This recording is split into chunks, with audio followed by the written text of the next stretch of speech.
उसके ऊपर क्रिटिसाइज किया जाता है। आपको मालूम है अभी रिसेंटली एक जो है फखर दुरानी, उनके ऊपर भी एक पाकिस्तान में जो है वो केस बना, उनको काफी थ्रेट्स वगैरह आई और कहा गया कि जी मेजर गौरव को जो डॉक्यूमेंट्स हैं जनरल बाजवा के हवाले से, असीम सलीम बाजवा के हवाले से उनका नाम लिया गया क्योंकि उनकी दोस्ती है अहमद नूरानी साहब के साथ। तो ये कहाँ तक ये बात ठीक है? आरजू जी, मैं आपको बताता हूँ। पहली बात तो बहुत बहुत धन्यवाद, आपने बुलाया अपनी शो पे, शुक्रिया बहुत बहुत आपका। ये मैं ना दुरानी और नूरानी, ये जो दोनों भाई हैं, ना मैं दुर्रानी को जानता ना मैं नूरानी को जानता। ये तो वैभव ने मुझे फोन करके बताया कि ये आपका कोई नाम ले रहा है ऐसे, और को दुर्रानी फंस गया है इसमें। तो मुझे थोड़ा बुरा भी लगता है कि मतलब मेरे चलते ना लोग एक को, अब कौन है दुर्रानी, मतलब कोई, मैंने दो चार मैं बता रहा हूँ कि कौन से सहाफी हैं जिनको मैं पाकिस्तान में उनकी राइटिंग्स, उनकी शोज को फॉलो करता हूँ। मैं हामिद मीर साहब को फॉलो करता हूँ। मैं ऑब्वियसली मैं हसन निसार साहब का बहुत जबरदस्त फैन हूँ।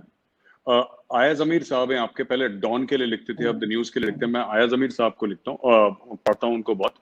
और भी काफी लोगों को पाकिस्तान के जो लिखते बहुत अच्छे हैं आपके जो लोग हैं पाकिस्तान में, तो उनको मैं बहुत रीड करता हूँ, फॉलो करता हूँ और उनका पर्सपेक्टिव जानने की कोशिश करता हूँ। लेकिन ये सब चीजें ना कि इसका एजेंट है और ये सब, मुझे लगता है कि ये किसी को ना जबरदस्ती, अब उन्होंने एक जिसको कहते हैं एक जिन्न पकड़ लिया ना, गौरव आर्या नाम का।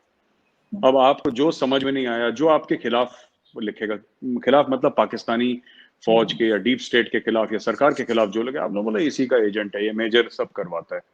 अच्छा, मैं एक सिर्फ आरजू जी एक बात कहना चाहता हूँ, मैं एक टीवी एंकर हूँ, राइट? आपने बोला सेंस ऑफ ह्यूमर अच्छा है, मेरे पास सेंस ऑफ ह्यूमर के अलावा और कुछ है नहीं ज्यादा कि मैं आपको बोलूं कि मैं बहुत साहब एक जबरदस्त टीवी एंकर, ऐसा कुछ भी नहीं है। मतलब आपने देखा है टीवी पे, I am just trying to learn.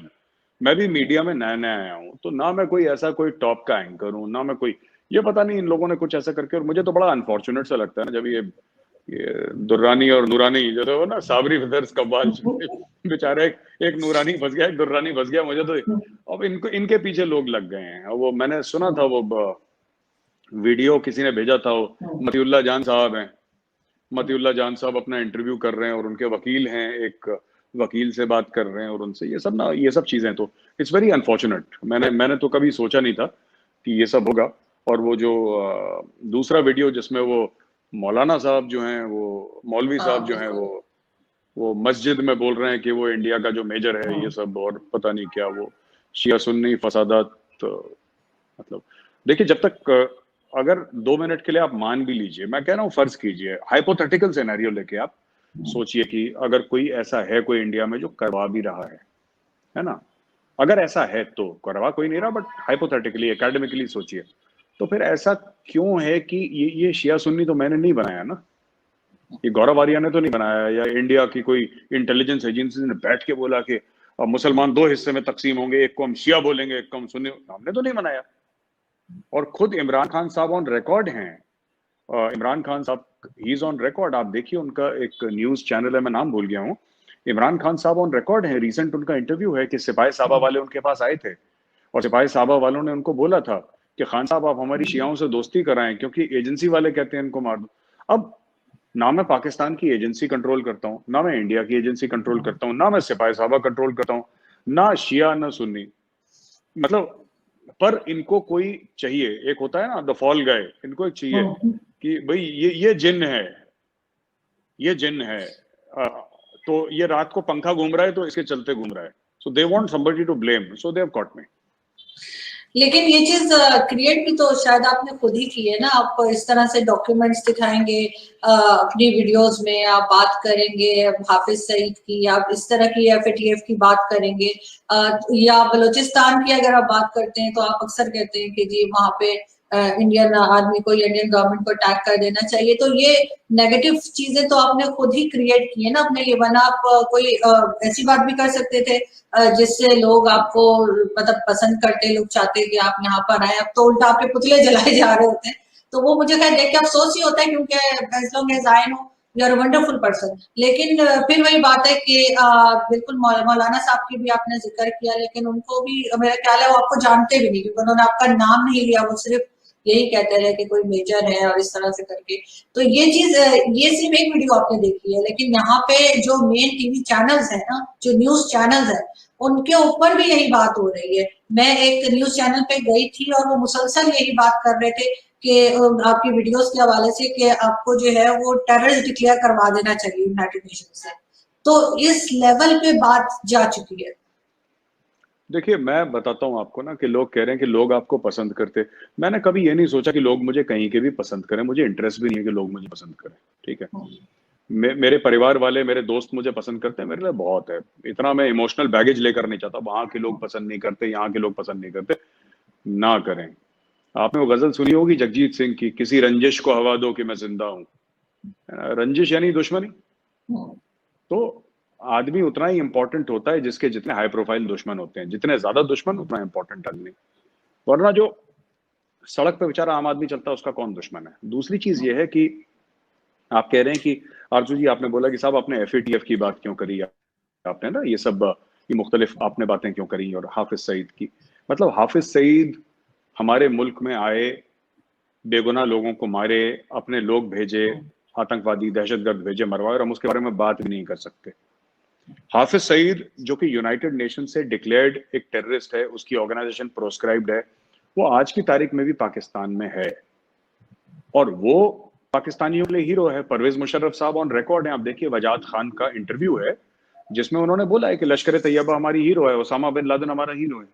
तो जो यूनाइटेड नेशंस से ग्लोबल टेररिस्ट डिक्लेयर्ड है, जो अमेरिका से ग्लोबल टेररिस्ट, दुनिया से ग्लोबल टेररिस्ट डिक्लेयर्ड है, वो पाकिस्तान का फॉर्मर आर्मी चीफ और प्रेसिडेंट कहता है कि भाई ये हीरो है पाकिस्तानी कौम का।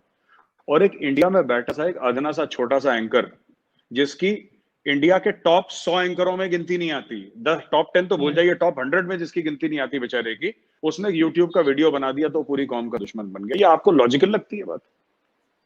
अभी तो मैं मीडिया में बहुत जूनियर हूं, मुझे 15 साल 20 साल लग जाएंगे, और तब तक शायद मेरी आंखें काम करना बंद कर दें, बिकॉज मेरी भी उम्र बढ़ रही है अभी।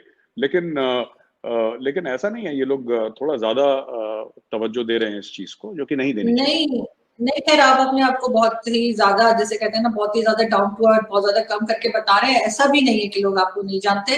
लेकिन एक चीज मैंने ये क्वेश्चन मैंने वैभव सिंह जी से भी किया था, लेकिन मैं आपसे भी करना चाहूंगी कि हाफिज सईद की बात हुई तो लेफ्टिनेंट जनरल अमजद शोएब साहब ने अपनी एक वीडियो रिलीज की है, उन्होंने भी अपना एक यूट्यूब चैनल बनाया है।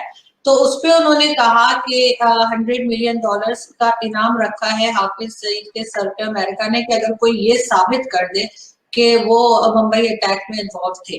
तो उन्होंने कहा कि वो मुंबई उसमें अगर इन्वॉल्व होता वो, तो अभी तक कोई ना कोई पैसे ले गया होता, तो अभी तक कोई कुछ नहीं बता सकता। एक चीज तो उन्होंने ये कही। दूसरी उन्होंने ये बात की कि जब मोदी जी आए थे नवाज शरीफ साहब के टाइम पे यहाँ पर, तो उस वक्त कोई इलेक्शन होने वाले थे, और उनके इलेक्शंस क्योंकि वो हार रहे थे वो इलेक्शंस, और उनको लग रहा था कि वो हार जाएंगे, तो उन्होंने जाके वहां पर जो हुआ था, मेरे ख्याल उड़ी का वाकया हुआ था या कौन सा, तो वो खुद करवाया था इंडिया ने, सिर्फ इसलिए ताकि मोदी जी इलेक्शंस जीत जाए।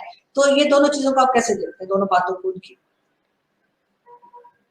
देखिए, पहली चीज तो ये जो अमजद शोएब साहब ने क्या बोला था, पहला वाला आरजू, आप, मैं आई एम सॉरी, आपने नहीं जो नहीं, पहले पहला मैंने ये पूछा था कि अमजद शोएब साहब, एक तो ये जो था ना मोदी जी का, उनका कि वो यहाँ पर आए थे और उसके बाद उन्होंने खुद जाके वहां पे जो है गड़बड़ मचाई इंडिया में, और ये कहा, ठीक है। और दूसरा उन्होंने कहा अच्छा कि ठीक हाफिज है, सईद के सर पे 26/11 100 जी मिलियन का 100 मिलियन का जी इनाम अगर नहीं, रखा है। अमेरिका ने ये कहा है कि अगर कोई साबित कर दे मैं समझ तो गया, मिलेगा। मैं समझ हाँ। गया। एक तो ना लेफ्टिनेंट जनरल शोएब साहब मेरे सीनियर हैं, और मुझे अच्छा नहीं लगता जब कोई फौजी, चाहे वो पाकिस्तानी आर्मी का क्यों ना हो, जब किसी दहशतगर्द के लिए गवाही दे।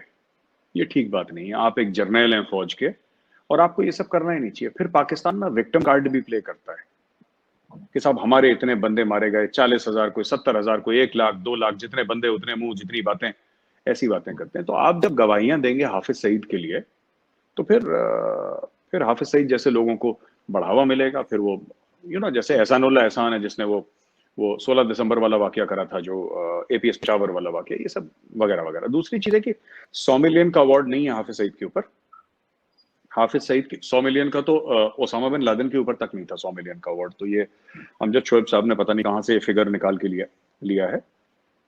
100 मिलियन का अवार्ड होता ना उसके ऊपर, 100 मिलियन का अवार्ड होता तो इमरान खान खुद जाके उसको मार देता और 100 मिलियन लेके बाहर दुबई में सेटल हो जाता। तो किसी का ये कहना है कि 100 मिलियन का अवार्ड है। तीसरी चीज ये है कि 26/11 तक की जहां पे बात है, तो हमने उसका प्रूफ दिया था। हमने तो जनरल अजीज और परवेज मुशर्रफ की रिकॉर्डिंग दी थी। एक जो रिकॉर्डिंग थी जनरल, उसकी हमने रिकॉर्डिंग दी थी जब वो बीजिंग में थे, गए हुए थे, तो उनकी रिकॉर्डिंग दी थी। तो हमने अपनी तरफ से सारी चीजें देखी। पाकिस्तानी कोर्ट में वो एडमिसिबल, पाकिस्तानी कोर्ट ने बोला कि साहब ये लिटरेचर है वगैरह वगैरह वगैरह, ठीक है। आप एक बात बताइए, ये सब बातें छोड़िए ना, ये सब बातें छोड़िए। उसको यूनाइटेड नेशंस, वही यूनाइटेड नेशंस जिसको आप लोग कहते हैं कि साहब इसके कश्मीर के रेजोल्यूशंस हैं जो इंडिया को फॉलो करने चाहिए प्लेबिसिट को लेके, उसी यूनाइटेड नेशंस के 47 48 के जो कश्मीर रेजोल्यूशंस का हवाला देते हैं, उसी यूनाइटेड नेशंस ने तो हाफिज सईद को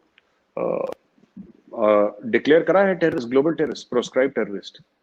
तो या तो आप यूनाइटेड नेशंस की बात मान लें या फिर लेफ्टिनेंट जनरल अमजद शोएब साहब के यूट्यूब चैनल की बात मान लें। वो मैं पाकिस्तानी कौम पे छोड़ता हूँ कि किसकी बात माननी है, ठीक है। मैं तो कह रहा हूँ जनरल साहब की बात माने, क्योंकि आपके यहाँ रिवाज है जनरलों की बात मानने का, तो आप यूनाइटेड नेशंस को छोड़ें, आप जनरल साहब की बात मान लें, वो ठीक है, सेफ है। लेकिन उन्होंने एक चीज और कही जो आप अक्सर अपनी डिबेट्स में कहते हैं, जब भी पाकिस्तान और इंडिया डिबेट्स हो रही होती हैं, तो अक्सर आप कहते नहीं है कि 93,000 जो थे वो हमने चाय पिलाई, उनको हमने वो ब्लैक लेबल पिलाई और ये क्या हो गया। तो वो कह रहे थे कि वो फिगर भी गलत है। और उन्होंने बताया कि पाकिस्तान के तो सिर्फ 28 से 30,000 फौजी थे और इंडिया के 4.5 लाख फौजी थे, यानी हमारे एक फौजी पे आपके 15 फौजी थे। और उसके बाद इस वजह से जो है वो सरेंडर करना पड़ा और ये फिगर भी गलत है। उसको क्या देखिए आरजू, देखिए बात ये नहीं है कि हमारे कितने थे और पाकिस्तान के कितने थे। जाहिर सी बात है कि इंडिया की फौज बड़ी थी, इंडिया की फौज ज्यादा थी, ये this is a no brainer, ये तो मुझे भी पता है, आपको भी पता है, तो इसमें कौन सी बात है। और ये 92,000 का फिगर जो है, अमजद शोएब साहब को जरा होमदूर कमीशन रिपोर्ट दीजिए तो उसमें पता लगेगा कि कितने थे। मैं एक बात कह रहा हूं कि अमजद शोएब साहब जो हैं वो भी गलत बोल रहे हैं और मेजर गौरव आर्या भी गलत बोल रहे हैं, ठीक है, हम दोनों गलत बोल रहे हैं। पाकिस्तान का जस्टिस जो होमदूर है, जिसकी होमदूर कमीशन रिपोर्ट थी, आप होमदूर कमीशन रिपोर्ट जरा अमजद शोएब साहब को उनका पीडीएफ भेज दीजिए और वो बोल दीजिए, उसमें जो फिगर होगा फिर मैं और अमजद शोएब साहब वो मान लेंगे, क्योंकि इंडिया का तो था नहीं, पाकिस्तान का जज था जस्टिस होमदूर। पहली चीज। दूसरी चीज ये है कि ये कहना कि साहब पाकिस्तान के इतने लोग थे तब जाके सरेंडर हुआ। क्यों हुआ सरेंडर? क्यों सरेंडर? क्यों उस फौजी ने अपनी जान नहीं दी लड़ते लड़ते? भाई अगर इंटरव्यू लें, मुझे नहीं पता कि ये उस समय सर्विस में थे कि नहीं, जनरल अमजद शोएब साहब 71 में अगर थे सर्विस में, तो आप उनसे बोलिए कि वो जो ब्रिगेडियर थे वहां पे, जो ऑन रिकॉर्ड हैं, जिनका यूट्यूब पे भी उनके वीडियोस पड़े हुए हैं, वो ये कह रहे हैं कि हम इंडिया के साथ लड़ सकते थे, हम नहीं लड़े, क्योंकि हमें जान की फिक्र थी कि सिविलियन न मारे जाएं। वो दुहाई दे रहे थे कि बंगाली सिविलियंस न मारे जाएं, तो हमें उनके लिए हमने सरेंडर कर दिया, ऑन रिकॉर्ड है। अगर बंगाली सिविलियंस की जान की परवाह थी तो ऑपरेशन सर्चलाइट क्या था? जनरल टिक्का खान कौन था? ये कौन था जिसने बोला था कि हम बंगालियों की नस्लें बदल देंगे? वो कौन था? जरा देखिए, ये सब ना ये झूठी बातें हैं कि आपने अच्छा ब्लैक लेबल तो पिलाई है। 2.5 साल 3 साल आपके जनरल्स ने गोल्फ खेली है। आपके सिर्फ ए के नियाजी नहीं था वहां पे, सिर्फ नियाजी नहीं था यहाँ पे, आपके 5-7 मेजर जनरल्स और ब्रिगेडियर्स भी थे और सीनियर रैंक्स के भी बहुत लोग थे यहाँ पे, जिनको यहाँ पे स्कॉच भी पिलाई है, उनको पाकीजा फिल्म भी दिखाई है। बड़े शौक से उन्होंने कई बार पाकीजा फिल्म देखी, वो बड़े मीना कुमारी के फैन हुआ करते थे जनरल साहब। तो ये सब चीजें हुई हैं, ये सच बात है। और जो 92,000 का फिगर है, ये हमारा फिगर तो है नहीं। आप देख लीजिए, शिमला मुआहदे की ओपन सोर्स में पड़ा हुआ है, ये मैं नहीं कह रहा, आप जाके देख लीजिए, इंटरनेट पे सर्च करिए, वहां पे लिखा है कि कितने लोग आए, कितने लोग। शिमला मुआहदा साइन करा बिटवीन जुल्फिकार अली भुट्टो एंड इंदिरा गांधी, तब तो जाके वो छूटे उसके बाद 1 साल के बाद। तो मेजर साहब, अभी जो आपने देखा ही होगा कि इंटरव्यू एक दिया है मोहित यूसुफ साहब ने इंडियन मीडिया को, उसमें उन्होंने कहा कि इंडिया बात करना चाह रहा है और हम तभी बात करेंगे जब कश्मीर के लोग भी बीच में होंगे। और दूसरा उन्होंने ये भी एलिगेशंस लगाए हैं कि जो कि आप ही जानते होंगे कहाँ तक ठीक है, जो पाकिस्तान में जो कुछ टेररिज्म हो रही है या जहाँ पे भी हो रही है तो वो इंडिया फंडिंग कर रहा है, और एपीएस के बच्चे जो हमारे यहाँ शहीद किए गए थे उसमें भी इंडियन इन्वॉल्वमेंट है, और उनके पास उस सब चीजों के प्रूफ्स भी हैं जो लेकर वो यूनाइटेड नेशन भी जाने की बात कर रहे हैं। और मैं तो चाहूंगी कि अगर ऐसा है तो उन्हें बिल्कुल लेकर जाना चाहिए। तो और साथ ही वो ये बात भी कर रहे हैं कि इंडिया भी चाहता है और पाकिस्तान भी किसी हद तक चाहता है कि टेबल टॉक हो और बैठ के बात की जाए। तो आप लोग क्या डर गए हैं उनके पास जो प्रूफ है उससे, क्या आप बैठ के बात करना चाह रहे हैं? मैं तो कांप रहा हूँ यहाँ दिल्ली में बैठ के। मोहित यूसुफ साहब ने जो बोला है कि मेजर को तो पसीना आ रहा है, आप देखिए माथे पे बिल्कुल। मोहित यूसुफ साहब देखिए, ये अभी बच्चा है बहुत ही, आई थिंक 38 साल का है ना मोहित यूसुफ। पता नहीं। हाँ ऐसे 38-40 साल का, तो अभी छोटा है मुझसे, बहुत ज्यादा छोटा है। तो अभी इसको ना थोड़े जो विजडम टीथ हैं इसके नहीं आए अभी तक। मैं आपको बताता हूँ 2-3 बातें ना, मैं आपको बताता हूँ। जी। पहली चीज तो ये है कि इंडिया बात करना चाहता है। ये जैसे ही उन्होंने बोला इंडिया बात करना चाहता है और इंडिया ने पहल करी है, साफ तौर पे सरकार ने बोल दिया कि हम कभी भी बात करेंगे ही नहीं पाकिस्तान से, कहानी खत्म। तो ये क्यों अपनी कौम से झूठ बोलते हैं मुझे नहीं पता, इनको क्या मिलता है झूठ बोल के। आपको पता है ना वो अमेरिकन सिटीजन है मोहित यूसुफ। तो आप डुअल देखिए नेशनल। ना, मैं उसका पासपोर्ट अमेरिकन पासपोर्ट है। अब आप छोड़िए ये सब बातें ना कि प्रूफ है उनके पास और ये है, प्रूफ है तो क्या उसकी क्या बिरयानी कोरमा बना के खाना है प्रूफ का? ये मेजर गौरव आर्या कि मोहित यूसुफ किस चीज का वेट कर रहा है कि गौरव आर्या लिखित परमिशन देगा तब जाएगा वो यूएन में। जाओ इंडिया को एक्सपोज करो, तुम्हें किसने रोका है? कब हुआ था ये जो पूरा केस था आपका एपीएस पेशावर का, कब केस हुआ था? और जब तक केस हुआ था एपीएस पेशावर का, और जब का केस हुआ था एपीएस पेशावर का, तो वो आप तो कहते हैं कि आईएसआई वर्ल्ड की नंबर 1 इंटेलिजेंस एजेंसी है। नंबर 1 इंटेलिजेंस एजेंसी को 5-6 साल लग गए ये सब करते करते। क्यों नहीं गए यूएन? किसने? मोदी जी ने हाथ जोड़ के बोला था कि साहब प्लीज आप मत जाएं, इंडिया को शर्मसार ना करें। किसने रोका है इनको? जाएं ना, पूरा लाओ लश्कर लेकर जाएं, कमर जावेद बाजवा साहब को लेकर जाएं यूनाइटेड नेशंस, वहां पे धरना दें साहब। वहां पे आपका प्राइम मिनिस्टर वैसे भी चैंपियन है धरना देने में, उसको बोलो कंटेनर लेके जाएगा यूनाइटेड नेशंस के सामने धरना देगा। भाई किसने रोका है? हमने तो नहीं रोका कभी, हमने तो नहीं बोला। तो ये सब झूठी बात है। इंडिया देखिए, इंडिया, मैं आपको सच बात बताता हूँ, हमें सच बोलना चाहिए, ठीक है? चाहे वो हमारे हक में हो, चाहे हमारे हक में ना हो।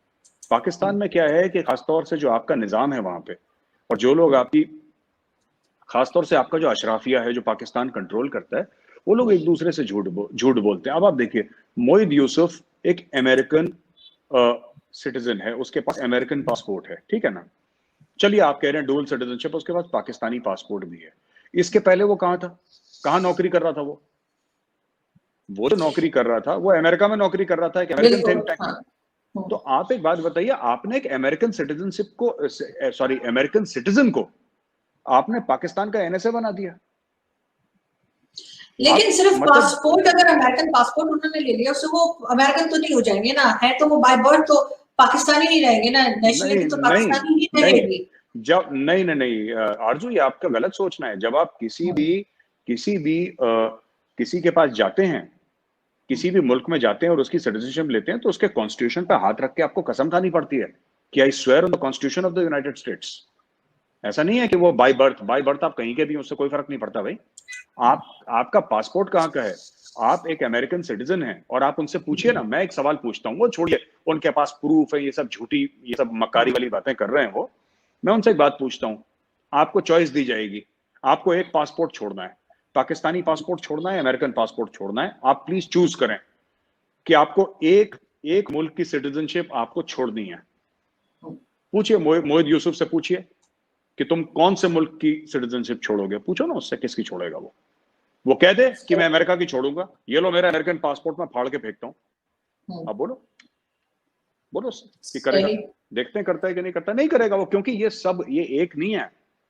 आपकी कैबिनेट में, आपकी फौज में, आपकी ब्यूरोक्रेसी में, आपके बिजनेस हाउसेस में, हर जगह बंदे भरे हुए हैं। हर जगह आपके हर लेयर में ऐसे बंदे हैं जो काबिल है, जिसके पास पैसा है, जिसका रुतबा है, जिसके पास ताकत है पाकिस्तान में, उसके 2-2 पासपोर्ट हैं। जो पाकिस्तान में है वो बेचारा फंसा हुआ है क्योंकि वो मुफलिस है, वो गरीब है, या फिर उसके पास वो रसूख नहीं है, उसके पास वो ताकत नहीं है कि वो कुछ बाहर जाके मैनेज करे, या अपने लंदन में फ्लैट ले, या दुबई में वो बंगले ले अपने। तो ये आपका एनएसए, मतलब इंडिया में अगर आप कोई सोचे, इंडिया में आप छोड़ दीजिए एनएसए, एनएसए आप छोड़, एनएसए तो बहुत बड़ी चीज होती है किसी भी मुल्क का। इंडिया के डोवाल साहब है एनएसए, पाकिस्तान के मोहित यूसुफ है एनएसए। तो बहुत, इंडिया में एक फौज का सिपाही का डुअल पासपोर्ट नहीं हो सकता, एक सिपाही का, आप यहाँ तो एक वो पीडब्ल्यूडी के वर्कर का नहीं हो सकता, एक रेलवे के वर्कर का नहीं हो सकता, एक रेडी चलाने वाले का डुअल पासपोर्ट नहीं हो सकता, क्योंकि आपकी वफादारी सिर्फ एक मुल्क से हो सकती है। ये दोहरी वफादारी कोई वफादारी नहीं होती। ये आप लोगों इस्लाम को में, क्या इस्लाम में सुनिए, इस्लाम में 4 बीवियां अलाउड है, ये मैं समझ गया, लेकिन 2 पासपोर्ट अलाउड है, ये कैसे हो सकता है? 2 पासपोर्ट तो बिल्कुल झूठी बात है, ये गलत चीज है। ये आप लेकिन एनएसए आप हैं, यहाँ तो आपको देखें मेजर साहब, आप यहाँ तो अक्षय कुमार ने एक ले लिया था कैनेडियन पासपोर्ट, तो आप लोगों ने इतना तंग किया कि उस बेचारे को वापस करना पड़ा। मतलब अपनी मर्जी से कोई रह नहीं सकता। नहीं नहीं, अक्षय कुमार का पूरा केस, अक्षय कुमार का डुअल पासपोर्ट नहीं था।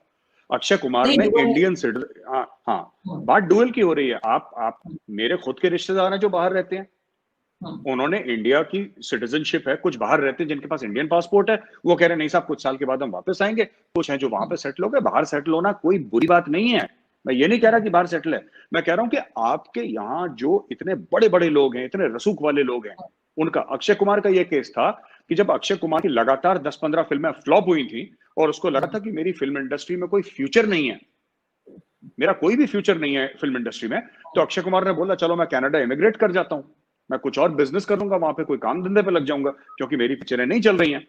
तो उस समय अक्षय कुमार ने कनेडियन पासपोर्ट लिया। अब अक्षय कुमार हिट हो गया, तो अक्षय कुमार दोबारा इंडियन सिटीजनशिप के लिए, अक्षय कुमार ने he has applied for Indian citizenship and he will get Indian citizenship. It's okay. मैं कह रहा हूं कि आपको जहां रहना है, अगर आपकी खुशी अमेरिका में है, आप अमेरिका में रहिए। एक मुल्क के लिए आप वफादार रहिए, ठीक है? एक मुल्क के लिए, जो आपका रूल अलाउ करे ना करे, ये बात नैतिकता की है आरजू, ये बात अखलाक की है, ये बात कैरेक्टर की है, ये बात लीगैलिटीज की नहीं है। इसमें लीगल लूपहोल्स ना ढूंढने के हमारा मुल्क अलाउ करता है, आपका मुल्क नहीं अलाउ करता है, या हमारा नहीं अलाउ करता, आपका अलाउ करता है, वो बात है ही नहीं। इसमें सच्ची बात क्या है? सच्ची बात यह है कि अगर आप पाकिस्तान के लिए वफादार हैं तो आप सिर्फ पाकिस्तान के लिए वफादार हैं। आप ये नहीं कह सकते कि हाँ साहब मैं मंडे ट्यूसडे वेडनेसडे जो है मैं पाकिस्तान के लिए वफादार हूं, लेकिन थर्सडे फ्राइडे सैटरडे संडे में अमेरिका के लिए। ऐसी वफादारी बट नहीं सकती, या तो होती है वफादारी या नहीं होती। लेकिन मेजर साहब उस रिपोर्ट को आप क्या कहेंगे जिसका जिक्र जो है वो मोहित यूसुफ ने भी किया है, और मैंने भी वो रिपोर्ट देखी है जिसमें कहा गया है कि इंडियन बैंक्स इन्वॉल्व हैं मनी लॉन्ड्रिंग में और टेरर फंडिंग में। 44 बैंक्स शायद लिखे हुए थे। तो उसको आप किस तरह देखते हैं? इसलिए कि वो रिपोर्ट पाकिस्तान ने तो नहीं बनाई ना, वो तो अमेरिका से बनकर आई है वो रिपोर्ट। देखिए, नहीं, वो जो रिपोर्ट है, पता नहीं मोहित यूसुफ ने अपने घर में छापी है। असली बात ये है कि कुछ बैंक्स, मनी लॉन्ड्रिंग देखिए एक प्रॉब्लम है जो कि अमेरिका में भी होती है, हर जगह होती है। तो उसमें 2 चीजें हैं, एक मनी लॉन्ड्रिंग है, एक टेरर फंडिंग है, ठीक है आरजू जी? 2 चीजें हो गई। तो जो मनी लॉन्ड्रिंग है वो तो हर जगह होती है, जो कि एक क्रिमिनल ऑफेंस है, राइट? तो जो है उसको जेल में डालिए। अब टेरर फंडिंग बैंक्स नहीं करते, बैंक टेरर फंडिंग नहीं करता। बात यह है कि अगर फर्ज कीजिए कि कोई XYZ बंदा है जिसका एक इंडियन बैंक में अकाउंट है, राइट? कोई XYZ बंदा है, उसने बाहर किसी को पैसा भेजा, वो बंदा टेररिस्ट निकला, राइट? तो आप तो बोलेंगे ना कि ये वाला इंडियन बैंक है जिसके थ्रू वो फंड्स गए, जो सच बात है, गए, तो उस बंदे को पकड़ के जेल में डालिए। अब आप देखिए, बात यह है कि एक बिल्डिंग में अगर एक बिल्डिंग में 100 बाशिंदे रहते हैं, अगर उसमें से एक चोर निकल गया, उसने गलत काम करा, ठीक है, या उसने कोई नाजायज हरकत करी है जो कि उसको नहीं करनी चाहिए, इसका मतलब ये थोड़ा ना कि पूरी वो बिल्डिंग खराब है। वो एक बंदा, उसको पकड़ जेल में डालो। और इंडियन लॉज अलाउ करते हैं, यहाँ कोई माफी नहीं मांगेगा अगर किसी ने टेरर फंडिंग में कोई, अगर केरला से कितने लोग हैं आईसिस के, इस्लामिक स्टेट में जो कई फाइटर्स हैं, केरला में गए हैं, रेडिकलाइजेशन हो रहा है इंडिया के साउथ में, वहां पे मस्जिदों में जो बातें सिखाई जाती हैं, राइट, जो बोली जाती हैं, अगर मैं आपको बताऊंगा तो आपको तो बिल्कुल वो आपको कुछ कुछ मदरसे पाकिस्तान के याद आ जाएंगे। वहां पे ऐसा केस चल रहा है, वहां पे इतना जहर, वो जो लड़के जा रहे हैं वहां से लड़ने के लिए बाहर, और लड़कियां जा रही हैं इस्लामिक स्टेट के लिए, वो कह रहे हैं कि हम खिलाफत बना रहे हैं, तो वो उनको कौन सिखा रहा है? ये सब रेडिकलाइजेशन तो हो रहा है ना, तो इंडिया में भी हो रहा है। तो अगर वहां से किसी लड़के ने, फॉर एग्जांपल एक केरला का है, या केरला का एग्जांपल क्यों लो, आप कहीं और का ले सकते हो, दिल्ली का है या कहीं भी इंडिया का कहीं और का है, जो रेडिकलाइज हो गया, लेट्स से ही सेज कि मैं इस्लामिक स्टेट में जा रहा हूं, ठीक है, तो तुर्की जाएगा, सारे के सारे तो तुर्की से ही जाते हैं, अब उसने क्या करा कि इंडियन बैंक से अपना पैसा बाहर भेज दिया किसी टेररिस्ट को। किस बैंक से भेजा? जब अच्छा ये रिपोर्ट कहां से आई कि इंडियन बैंक्स इसमें है? ये किसने रिपोर्ट दी है आपको पता है? ये रिपोर्ट का इनिशिएशन इंडिया ने खुद करा है, क्योंकि हमारे यहाँ छुपाने का रिवाज नहीं है। और पाकिस्तान और हम में सबसे बड़ी ऐसी बात नहीं है कि हम लोग गलतियां नहीं करते, हमारे यहाँ जुर्म नहीं होते, या हमारे यहाँ फॉल्ट नहीं है। हाँ, हो सकता है हमारी गलतियां पाकिस्तान से ज्यादा हों, लेकिन कोई इंडियन ये नहीं बोलेगा कि हम 1962 की चीन के साथ जंग हारे नहीं थे, एक्चुअली हम जीत गए थे, लेकिन कोई साजिश हो गई थी। ये सब कोई नहीं कहेगा। मैं फौजी अफसर हूं, मैं कह रहा हूं ठीक है, वी लॉस्ट द वॉर, जो भी है, जो भी उसके पीछे रीजंस है, fact is that we lost the war, but today India is different, it is not the India of 1962। आ जाए चाइना, दिखा देंगे चाइना को, कहानी खत्म हो गई। इट्स ओके सच बोलना। ये कौम, हमारी कौम इसलिए तरक्की नहीं कर रही है कि हमारी कौम में बहुत बड़े बड़े इंजीनियर हैं, जो कि हैं वैसे। हमारी कौम इसलिए तरक्की कर रही है क्योंकि in the end we tell the truth. अपने आप से तो कम हम सच ही बोलते हैं, तो कोई साजिश नहीं कर रहा। जो हमारी गलती हम कबूल करते हैं। लेकिन खैर अमजद शेख साहब आपसे बिल्कुल भी एग्री नहीं है। वो यही कहते हैं अपनी वीडियोस में कि इंडिया अपने ही लोगों से झूठ बोल रहे हैं। और आप लोग जैसे टेरर फंडिंग की बात कर रहे हैं, तो बिल्कुल यहाँ पे ये बात ये भी चल रही है कि पाकिस्तान पे हमेशा एलिगेशंस लगाता रहा है भारत के टेरर फंडिंग के हवाले से, FATF में ग्रे लिस्ट से कहते हैं ब्लैक में चले जाए। लेकिन अब हो ये रहा है कि लोग ये कह रहे हैं कि अब लगता ये है कि अब इंडिया जो है या भारत जो है वो FATF में फंसेगा जाकर, और वो ग्रे या ब्लैक लिस्ट में होगा। देखिए ऐसा है कि जब तक मैंने पाकिस्तानी टीवी प्रोग्राम्स देखे काफी ना, तो मैंने चीज देखी है, बड़ी इंटरेस्टिंग है। जब भी पाकिस्तानी एंकर बात करते हैं ना FATF की ग्रे लिस्ट से निकलना है, तो हर समय उल्टी बातें करते हैं। एंकर और पैनलिस्ट और जितने भी एक्सपर्ट्स हैं, सारी की सारी मतलब वो ऐसी उल्टी बातें करेंगे कि कोई भी बाहर वाले मुल्क वाला को हंसेगा। मैं आपको एग्जांपल देता हूँ, उदाहरण देता हूँ, ठीक है? फर्ज कीजिए उससे पूछा कि साहब देखिए, हम ये जो हमारे टेरर फंडिंग के केस लगाए गए हैं, ये हम कैसे निकल सकते हैं FATF की ग्रे लिस्ट से, और व्हाइट में कैसे जा सकते हैं हम? तो बोलेगा साहब ठीक है, सबसे पहले तो मैं बता दूं कि ये इंडिया की साजिश है। तो उसने पहले बोल दिया कि साजिश है, ठीक है। फिर वो कहेगा कि ये कंट्री हमारा साथ नहीं दे रही, ये कंट्री हमारा साथ नहीं दे रही। उधर भी पाकिस्तानी जुगाड़ ढूंढ रहा है। वो ये नहीं कह रहा कि आपके 41 या 42 पैरामीटर थे जिसमें से आपने सिर्फ 2 में कंप्लाई करा है। वो ये नहीं बोल रहा कि हमें कंप्लाई करना चाहिए, हमने क्यों नहीं कंप्लाई करा, राइट? और देखिए ना, अमजद शोएब साहब जो भी बोले, मैं जो भी बोलूं आप छोड़ दीजिए ना। आप देखिए ना, आपका मुशर्रफ क्या बोल रहा है, आपका इमरान खान क्या बोल रहा है, आपके जर्नैल क्या बोल रहे हैं। मैं तो बहुत छोटा सा अदना सा आदमी हूं, मेरी क्या औकात है जो आप मुझे बोल रहे हैं कि मेजर ने ऐसा बोल दिया। मारे गोली ना, मेजर गौरव आर्य एयरपोर्ट गोली मारे, बिल्कुल एमुनेशन वाली गोली जो होती है ना, रियल वाली। मैं तो ये कह रहा हूं आपसे कि आपके खुद के जर्नैल क्या बोल रहे हैं, आपका प्राइम मिनिस्टर क्या बोल रहा है। अब आप बोले नहीं सब वो भी साजिश है।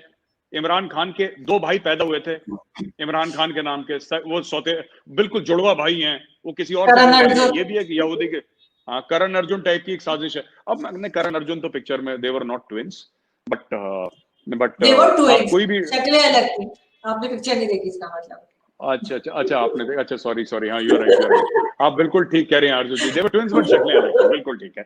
तो मैं ये कहना चाह रहा था कि तो ये सब ना, आप जब खुद आपके लोग, और ये कोई छोटे लोग नहीं, कोई टीवी एंकर नहीं। देखिए मैं तो एक अन्ना सा टीवी शो होस्ट हूं, तो मेरी बात छोड़ देना, मेरी बात की कोई वैल्यू नहीं है।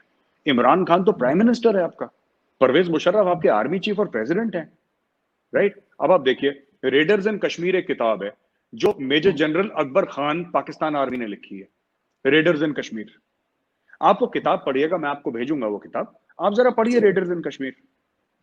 22 अक्टूबर के दिन था जब पाकिस्तानी कबायलियों ने अटैक करा था, और ये बड़ा ये कहता है ना, ये आपका शाहिद अफरीदी, कि मेरे दादा को कोई तमगा मिला था, उसके दादा ने कोई रेप वेप मर्डर करा था, तो उसको तमगा वमगा दे दिया कि तुम बहुत बहादुर हो, तुमने रेप करा है और तुमने लोगों का कत्लो गारत करी है।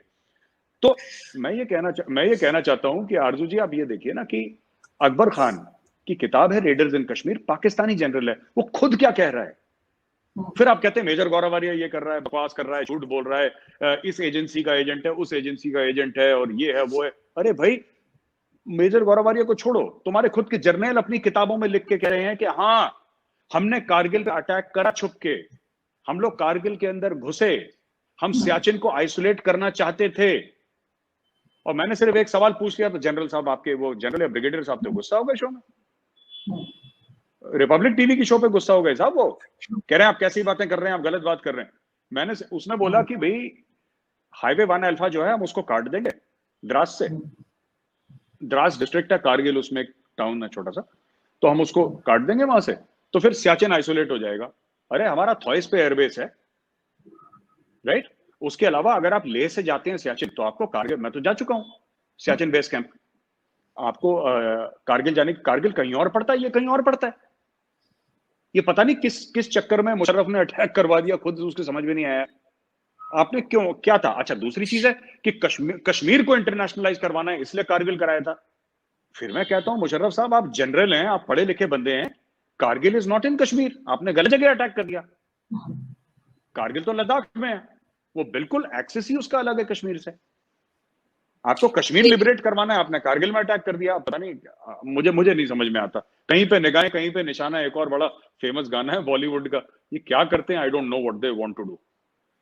लेकिन इसी तरह की एक चीज मैं आपसे और पूछना चाहूंगी, मेजर साहब की बहुत ज्यादा इंडिया जो है वो अपने आप को बड़ा सेक्युलर बताता है, और जी मुस्लिम्स और हिंदू बड़ा मिलके रहते हैं, और बहुत सी शादियां भी हुई हैं जो मुझे तो खैर फिल्मी शादियों का ही पता है, चाहे वो शर्मिला टैगोर हो, चाहे करीना कपूर हो, या और पहले अगर आप चले जाए तो किशोर कुमार, मधुबाला, इस तरह के कई हमने देखे, सुनील दत्त, नरगिस, सबका मुझे पता है, मैंने भी पीएचडी की हुई है बॉलीवुड में। तो वो मुझे ये बताएं कि अभी ये जो तनिष्क का एक एड बना था उस पे इतना क्या हंगामा हुआ, उसमें से क्या गलत बात दिखाई जा रही थी जो आपके एकदम वो उसको रुकवाया गया और शोर मच गया? देखिए वो तनिष्क की एड मैंने देखी है, थोड़ी सी देखी है, पूरी नहीं देखी, मैं चलते फिरते देखी थी मैंने। और जो मैंने लोगों के मन में एक बात थी कि ज्यादातर जो 90% ऑफ मैरिजेस हैं, आपने तो बॉलीवुड का देखा ना, बॉलीवुड की शादियों का आपने जिक्र करा, बॉलीवुड में normal rules of engagement don't apply, क्योंकि वो लोग करोड़पति अरबपति लोग हैं, वो जिससे शादी करें। अगर कल कोई बॉलीवुड का सुपरस्टार है और कहेगा कि मैं इस एक पीछे पेंटिंग है, मैं पेंटिंग से शादी करना चाहता हूं, तो वो पेंटिंग से शादी कर लेगा। उनके लिए तो आम लोगों के रूल अप्लाई करते ही नहीं, वो अपनी अलग दुनिया है उनकी ना। वो टेलीफोन के खंबे से शादी कर ले कल, कौन उसको मना करने वाला है। बात यह है, जो कंसर्न ये है, 2-3 कंसर्न थे लोगों के इस एड में, राइट? पहला तो कंसर्न ये था कि साहब लड़की किस मजहब की थी और लड़का किस मजहब का था, ठीक है।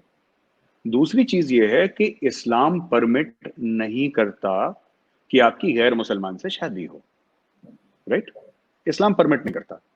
तो जो गोद भराई की रस्म है, जो कि हिंदुओं की रस्म है, पहली चीज तो ये कि अगर उस लड़की की मुसलमान परिवार में शादी हुई और उसका बच्चा होने वाला है, वो लड़की जो वाइफ दिखाई है उसमें उसमें जो लेडी दिखाई है, जो प्रेग्नेंट है वो दिखाई है, इसका मतलब वो ऑलरेडी मुस्लिम बन चुकी है, तभी उसकी शादी हुई। तो वो हिंदू रस्म क्यों दिखा रहे हैं? क्या वो क्या आप ये कह रहे हैं कि वो लड़की हिंदू बनी रही इसलिए उसकी गोद भराई की रस्म होती है? वहां पर तो भगवान की मूर्तियां होती हैं, वहां पे प्रॉपर पूजा पाठ होता है, वहां पे पूरा सिस्टम है ना हमारा। अगर आपके यहाँ कुरान खानी होगी तो वहां पे कुरान शरीफ तो होगी ना, मौलवी तो होगा ना। अब आप उल्टा सीन कर दीजिए, उल्टा सीन कर दीजिए, मानिए कि जो लड़की है वो लड़की है वो मुसलमान है और लड़का हिंदू है, और वो कहता है कि जी आपके यहाँ ऐसी रस्म मनाई जाती है, लेकिन रस्म तो लड़की को खुश करने की है, और वो बोलते हैं कुरान खानी दिखाते हैं कि आइए, इंप्लाई करते हैं कुरान खानी हो रही है, और वहां पे कुरान शरीफ नहीं है, वहां पे मौलवी साहब नहीं है। मैं एक बात कह रहा हूं आपको एग्जांपल, मैं ये नहीं कह रहा कि आपके यहाँ गोद भराई में ऐसा। तो ये जो एड है, ये एड फ्रॉड है। पहली चीज मैं आपको ये बात बताऊं, मैं ये नहीं कह रहा कि इस एड को दिखाना चाहिए नहीं दिखाना चाहिए, क्योंकि obviously people have made their choice very clear, तो मैं और आप कोई नहीं होते कहने वाले। दूसरी एक और बात मैं आपको बताता हूं कि जो लव जिहाद है ना, जिसका नाम लव जिहाद, वैसे लव जिहाद एक ऑक्सीमोरन है, क्योंकि जिहाद में कोई लव वाला मामला तो होता नहीं है, बट कई ऐसे केसेस आए हैं जहां पे मुस्लिम लड़कों ने इंडिया में अपना हिंदू नाम बताया है, और जब शादी हो गई तब लड़की को बोला है कि एक्चुअली मैं मुस्लिम हूं, फिर उसका कन्वर्जन करवाया है। हाल ही में एक लड़की की लाश सूटकेस में पड़ी मिली। तो मैं ये नहीं कहता कि ये हिंदुओं में नहीं होता। अगर मैं ये कहूं कि साहब डाउरी हैरेसमेंट और डाउरी डेथ्स हिंदुओं में नहीं होती, तो मैं झूठ बोल रहा हूं, राइट? अगर मैं ये कहता हूं कि नहीं हिंदुओं में डोमेस्टिक वायलेंस नहीं होता, तो मैं झूठ बोल रहा हूँ। अगर मैं ये सब बोलूंगा नहीं ये डाउरी डेथ्स नहीं होती हिंदुओं में, और औरतों को जुल्म नहीं होता, तो मैं झूठ बोल रहा हूं। लेकिन ये जो टर्म है ना लव जिहाद, this is a very real term. और हाल ही में 2-3 ऐसे इंसिडेंट्स हुए हैं जो लोगों को मतलब ठीक नहीं लगे, ये गलत है, ये नहीं होना चाहिए। ये झूठ बोल के लड़कियों को फंसाना, ये पाकिस्तान में भी हो रहा है और इंडियंस को इस चीज की बड़ी परेशानी है। पाकिस्तान में 1000 से ज्यादा लड़कियां पिछले साल हिंदू और सिख लड़कियां कन्वर्ट कराई गई। तो ऐसा क्यों, हाँ ऐसा क्यों हो रहा है, ये सोचना है, इसका एक वाइडर कॉन्टेक्स्ट है, ठीक है। बाकी हिंदुस्तान का संविधान आपको आजादी देता है, आपको जिससे शादी करनी है करे, लेकिन हाँ ये जो वायलेंस की खबर थी, खास एक टीवी चैनल पे दिखाई गई कि तनिष्क के शोरूम पे अटैक हुआ, बाद में पता लगा कोई अटैक नहीं हुआ, वो फेक न्यूज थी। और दूसरी चीज है कि ठीक है, लोगों ने अपनी इजहार राय करी है, अगर कुछ हिंदुओं को पसंद नहीं आया उन्होंने बोल दिया सोशल मीडिया पे, साहब हमने पसंद नहीं आया, पर किसी ने अटैक नहीं करा। आप ये देखिए ना, किसी ने अटैक नहीं करा। पर वहीं पे आप मेरी बात का बुरा मत मानिएगा, पर जैसे कि अगर कोई खास कोई कार्टून बना दे तो चार्ली हेब्डो के ऑफिस में 12 लोगों का कत्ल हो जाता है, ठीक है। लेकिन इंडिया में ऐसा कुछ नहीं हुआ, ऐसा कभी कुछ नहीं हुआ। लेकिन ऐसी बहुत सी रस्में हैं जो कि इंडिया में होती हैं या हिंदू रिलीजन में होती हैं, लेकिन वो मुस्लिम्स भी करते हैं। मैंने यहाँ पे कई लोगों को देखा है कि गोद भराई की रस्म हो रही है, उसका रिलीजन के साथ तो कोई मेरा ख्याल है कि आप उसको नहीं जोड़ सकते। फिर जैसा कि मेरी मदर की कजन का मैंने शायद किसी डिबेट में भी बताया था कि उन्होंने वो इंग्लैंड में पढ़ रही थी, तो वहां पे उनके साथ जो पढ़ रहे थे वो इंडियन हिंदू थे, उनके साथ उनकी शादी हुई है और बच्चे भी हैं उनके 2, और वो मतलब उनका, मगर उन्होंने नाम अपना चेंज करके, उनका नाम हाजरा था तो उन्होंने उसकी जगह सुषमा लाल उनका नाम रख दिया। तो वो कुछ केसेस होते हैं उसमें ना तो कोई जबरदस्ती होती है और ना कोई ऐसी बात होती है। जब कोई यूरोप में पढ़ने जाता है, मेजर साहब अगर कोई अमेरिका यूरोप किसी जगह पढ़ने जाते हैं तो वहां पे भी तो लोग यूरोपियंस अमेरिकन से शादी कर लेते हैं। तो अगर पाकिस्तान में अगर मुस्लिम्स ज्यादा है या इंडिया में हिंदू ज्यादा है, तो वहां पे जब इंटरेक्शन होता है, कहीं साथ पढ़ रहे हैं, बैठे हैं, तो अंडरस्टैंडिंग हो जाती होगी। इसमें कोई इतनी बुरा मनाने की बात तो नहीं है कि आप जो है उस एड को बंद करवा दें। आरजू जी, 2 बातें आपने बोली। पहले तो आपने बोला कि कई रस्में पाकिस्तान में भी मनाते हैं जो कि हिंदू रस्में हैं, जैसे गोद भराई की आपने, तो पहली चीज मुबारक हो, आपने तस्लीम करा कि आप सब लोग पहले हिंदू थे, वरना सारे पाकिस्तानी तो ये कहते हैं कि साहब हम सऊदी अरब से आए हैं, हम यहाँ से आए हैं, वहां से आए हैं, हम तुर्की हैं, फलाना ढिमका। अच्छा, वो बंदा मुझसे बहस कर रहा है सोशल मीडिया, उसका नाम रंधावा है, वो नाम रंधावा है उसका, और वो बहस कर रहा है कि हम यहाँ के थे। मैंने फिर उससे बहस नहीं करी। उसको सपोर्ट करने वाला कोई चौधरी था, कोई चौहान था, कोई विर्क था, कोई मान था, तो मैंने उनके सामने हाथ जोड़ लिया। मैंने बोला मैं आपसे बहस नहीं कर सकता। दूसरी चीज ये है कि मैं सिर्फ आपसे ये कह रहा हूँ कि इसमें ना 2 बातें हैं। कि पहले तो आरजू जी ये बात है कि हिंदुइज्म में कन्वर्जन का कॉन्सेप्ट नहीं है। जो आप घर वापसी की बात करते हैं ना, घर वापसी की बात करते हैं, वो रिटर्न है। इट्स नॉट कि आप अगर जैसे फॉर एग्जांपल आप मुस्लिम हैं, ठीक है, तो there is no system by which I can say कि आरजू काजमी जी आप हिंदू बन जाइए। आप नहीं बन सकती, आप चाहते हुए नहीं बन सकती, आप सर के बल खड़ी हो जाए तब नहीं बन सकती, पहली चीज, राइट। पर अगर मैं किसी मौलवी के सामने चला जाऊं अभी, ठीक है, तो करीब 45 सेकंड में वो मुसलमान बना देगा मुझे, ठीक है, ये बात सच है। वो मौलवी जी आएंगे, मंत्र जो भी पढ़ना है वो बोला ये पढ़ो, आउट, डन। तुम आज से तुम्हारा नाम गौरव से तुम्हारा नाम गयासुद्दीन है, जाओ खुश रहो तुम बेटा, तुम मुसलमान बने। तो हिंदुइज्म में अलाउड नहीं है।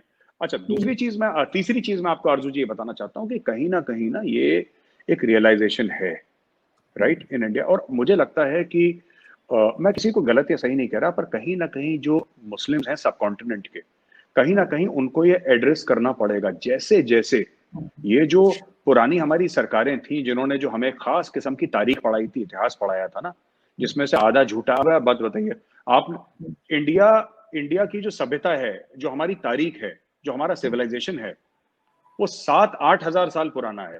5,000 से ज्यादा तो रिकॉर्डेड है।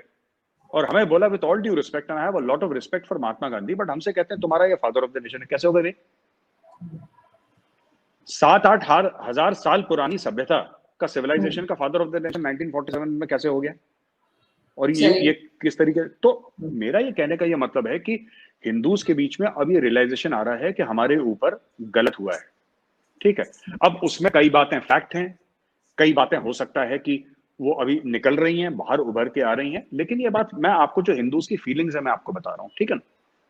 ऊपर से जो मुस्लिम लीडर्स हैं इंडिया में वो भी ऐसी बातें करते हैं, जैसे कि असदुद्दीन ओवैसी का जो भाई है अकबरुद्दीन ओवैसी, या जो ऐसा कुछ नाम है उसका लंबा चौड़ा, वो भी कहता है कि हमने हिंदुओं के ऊपर 800 साल राज करा है।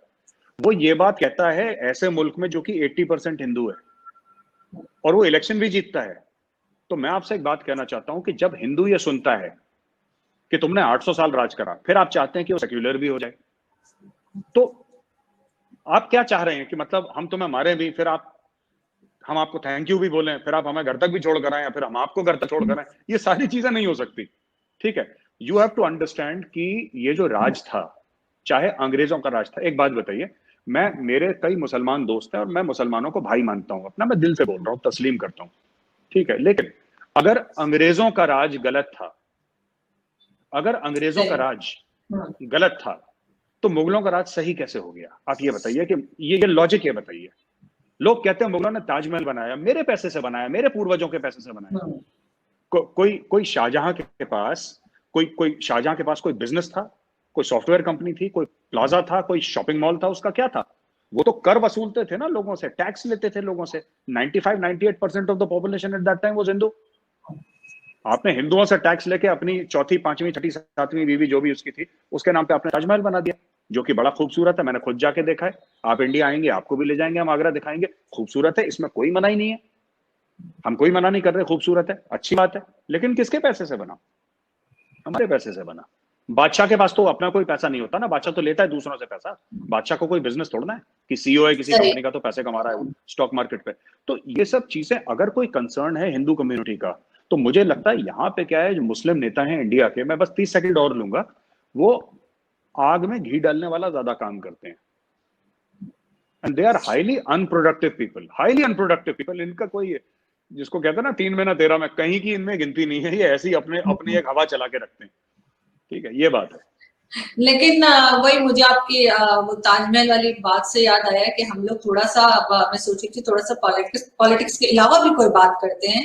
और वो जैसे कि मैंने शुरू में कहा था कि आपकी एक बड़ी अच्छी, बड़ी खूबसूरत सी वीडियो मैंने देखी थी, जो आप गाना गा रहे थे और बहुत खूबसूरत गाना गा रहे थे, और बड़ा आपका जो कहते थे एक्सेंट बहुत जबरदस्त था। तो उर्दू का, क्योंकि वो कई वर्ड्स ऐसे थे जो कि खालिस उर्दू के थे उसमें। तो वो कब का वीडियो है? क्योंकि वो मैंने देखा कि शायद 3-4 साल पुराने यूट्यूब पे था। तो ये कब आपने गाना गाया था? और सिर्फ एक ही गाना था? नहीं, 2 गाने गाए हैं मैंने। और आरजू जी, ये उस वक्त है जब मेरे सर पे थोड़े से बाल हुआ करते थे, अब तो बुढ़ा हो गया मैं। ये 5-7 साल पुराना वीडियो है। और ये ऐसी मैंने शौकिया, किसी ने बोला कि ये आप गा दो, तो मैंने गा दिया। और मुझे ऐसा, मैं गुनगुनाता रहता हूँ, ऐसा कोई मुझे ज्यादा शौक नहीं है। और जहाँ तक उर्दू जबान की बात है, तो लखनऊ में तो बोली उर्दू जाती है ज्यादातर। तो तलफ़ुज़ जो है साफ रहता ही है। अगर आप थोड़ा बहुत, आपका इन्फ्लुएंस हो लखनऊ का, तो ये चीज़ है। और म्यूज़िक का शौक रहा है मुझे, और थोड़ा सा शायरी का भी शौक रहा है मुझे, पोएट्री का, कविताओं का शौक रहा है मुझे। पाकिस्तान में लोग हैरान होंगे, क्योंकि उनको तो लगता है कि ये शैतान है, बिल्कुल पत्थर फेंके जाएं इसके ऊपर। नहीं, मैं तो अक्सर देखती हूँ आप डिबेट्स में भी अक्सर कोई शेर वगैरह पढ़ते रहते हैं, और जब कोई ऐसी बात होती है ना और आपको मौके के हिसाब से कोई शेर याद आ जाता है, तो बिल्कुल आपको मैंने देखा है कि आप शेर पढ़ते हैं। और वो वीडियो भी बहुत अच्छी है। बस वो जो उसमें मॉडल थी या जो लड़की थी, वो काफी बदसौक लग रही है। आप फूल लेके गए और उन्होंने फेंक दिया, तो मुझे लगा कि कोई डिबेट तो नहीं देख कर आई थी वो आपकी। उन्होंने सोचा कि ये तो लड़ते रहते हैं। जी, मुझे आरजू जी बड़ा एम्बैरेसमेंट होता है वीडियोस देख कर। This is my pre media days. तो मैंने ऐसी शौकिया बनवा लिया। एक एजेंसी थी दिल्ली में, मैंने बोला कि वीडियो बनाओ, तो उसने स्क्रिप्ट लिखी पूरी ना, वर्ड्स वगैरह, और ये है वो, उसने कुछ ना कुछ तो उन्होंने सोचा स्क्रिप्ट के हिसाब से कि आप यहाँ से आएंगे और मॉडल यहाँ से आएगी। तो ये सब अब तो मैंने ये सब बंद कर दिया है। तो अब गाना वाना बंद हो गया। नहीं, वो होता है जब आप शुरू में मीडिया ज्वाइन करते हैं ना। जब मैंने भी शुरू में मीडिया ज्वाइन किया था, तो वो फारूक कैसर साहब एक हमारे यहाँ है जो वो शोज वगैरह बनाते हैं पपेट के। तो मैंने उनके साथ थोड़ा सा काम किया। मुझसे लोग पूछते रहते हैं, लिंक मैं देती ही नहीं कि मैं नहीं बता रही कि मैंने ड्रामे में भी काम किया, मैं नहीं बता रही होती मुझे, क्योंकि एक्टिंग बिल्कुल नहीं आती, और उस वक्त भी इतनी जबरदस्त की थी कि उन्होंने दोबारा मुझे नहीं बुलाया। लेकिन आपकी आवाज तो बहुत अच्छी है और आप काफी सुर में भी थे। तो आप किस तरह की मूवीज और गाने वगैरह पसंद है? क्योंकि मुझे तो पुराने गाने जो आप अक्सर जिक्र भी करते हैं शम्मी कपूर साहब का, कि कश्मीर इतना खूबसूरत था कि वहां पे शम्मी कपूर साहब के गाने हुआ करते थे, शर्मिला टैगोर के और सायरा बानो वगैरह के साथ उनके। जब अक्सर आप बात करते हैं ना डिबेट्स में भी, आप कश्मीर का हवाला देते हैं, तो किस तरह का म्यूजिक और वो पसंद है आपको? मुझे आजकल के मुझे बॉलीवुड के गाने बिल्कुल भी पसंद नहीं है। और मुझे अगर थोड़ी सी उम्मीद दिखती है तो मुझे सोनू निगम बिल्कुल सुर में गाते हैं और गजब की आवाज है सोनू निगम की, मतलब गजब की, मतलब कि ही इज ब्लेस्ड। वो किसी किसी के ऊपर सरस्वती माँ का आशीर्वाद होता है कि जाओ बेटा तुम गाना गाओगे, तो वो गाना गा रहा है, ठीक है। तो Sonu Nigam has got a amazing voice. But मेरे जितने भी जो लोग हैं पुराने, उनके मैं गाने खासतौर से ब्लैक एंड वाइट, अगर आप फिल्में देखें तो मुझे उनके गाने ज़्यादा पसंद हैं। और आप तलत महमूद साहब के गाने मुझे पसंद हैं, रफ़ी साहब के गाने पसंद हैं, Kishore da is my favourite, absolute favourite. Kishore da is all time rock star. और आप देखिए नौशाद साहब के, मुकेश साहब के गाने ठीक थे, लेकिन मैं ज्यादा पसंद नहीं करता, वो थोड़े से डिप्रेशन वाले ज्यादा गाने मुझे हेमंत कुमार साहब के गाने भी बहुत अच्छे लगते हैं। हाँ हाँ, आप अगर एक और सिंगर हैं, असमी सिंगर हैं भूपेन हजारिका, कमाल मतलब आप म्यूजिक भूपेन हजारिका साहब की अगर आप म्यूजिक सुनेंगे तो it's out of this world music, मतलब उस लेवल का टैलेंट, इट्स अ ब्लेसिंग। वो टैलेंट है ही नहीं, वो तो भगवान की ब्लेसिंग है। तो ये लोग हैं, ये बहुत बड़े बड़े सिंगर रहे। सी एच आत्मा साहब थे एक जमाने में, बहुत पहले। के एल सहगल साहब थे जिनकी आवाज बहुत अच्छी थी। आजकल के बच्चे कहते हैं कि कि उनको ये चीजें समझ में नहीं आती, और ये बॉलीवुड के गाने 4 दिन चलते हैं फिर ये खत्म हो जाते हैं, क्योंकि ना बॉलीवुड में अब वो, देखिए जो बिमल रॉय साहब थे एक जमाने में, जो गुरुदत्त साहब थे, है ना, और सत्यजीत रे साहब थे, ये के आसिफ थे, राइट, अपने कमाल अमरोही साहब थे ये, right, all these people who were, Yash Chopra ji एक जमाने में। तो इन लोगों ने जो मूवीज बनाई हैं, और भी कई डायरेक्टर्स हैं, ये अब लोग नहीं रहे। ये बॉलीवुड जो है ना अभी, ये बॉलीवुड अगर आप कंपेयर करें आज का बॉलीवुड, ठीक है, वो बात नहीं है। इट्स नॉट, ठीक है, पैसा बहुत कमा रहा है, इसमें मैं मना नहीं करूंगा कि पैसे नहीं कमा रहा। Billions upon billions of dollars की इंडस्ट्री है, वर्ल्ड की लार्जेस्ट फिल्म इंडस्ट्री है, मैं मना नहीं कर रहा। लेकिन अगर आप एक्चुअली देखेंगे ना, आप कभी बंगाली सिनेमा देखिए, आपको समझ नहीं आएगा, मुझे भी समझ नहीं आता, but Bengali cinema, Marathi cinema, Malayalam cinema, Tamil cinema, very beautiful, बहुत टैलेंटेड लोग हैं। बट वही चीज है कि इंडिया में ज्यादातर लोग हिंदी समझते हैं, तो वो मेन स्ट्रीम इतना नहीं हो पाता। लेकिन गजब का टैलेंट है। और ये जो मैंने बात कर, बिमल रॉय साहब की मैंने बात करी, एक फिल्म आप जरूर देखिएगा, 2 बीघा जमीन, देखिए मैंने। हाँ जी। और आप एक फारूक शेख साहब की एक फिल्म है गरम हवा, आप गरम हवा देखिए, बलराज सानी। तो ये सब जो एक्टर्स थे ना एक टाइम के, तो बाकी जो मेन स्ट्रीम है, ये लोग एक्टर्स नहीं है, दीज आर नॉट एक्टर्स। मैं आपको आज के बॉलीवुड की आपने सवाल पूछा, ये सलमान खान, शाहरुख खान, आमिर खान, ये सब जो mainstream, these are not actors, ये सुपरस्टार्स हैं, ये मेगा स्टार्स हैं। एक्टर है अनुपम खेर, सही, एक्टर है नसीरुद्दीन शाह, और जो इंडिया का सबसे जबरदस्त एक्टर जिसकी डेथ हो गई है, इरफान खान। वो तो बिल्कुल, वो तो सितारा था एकदम, बिल्कुल shooting star in the sky, वो चला गया मच बिफोर इस टाइम। नवाजुद्दीन सिद्दीकी, ये लोग एक्टर्स हैं, बिल्कुल।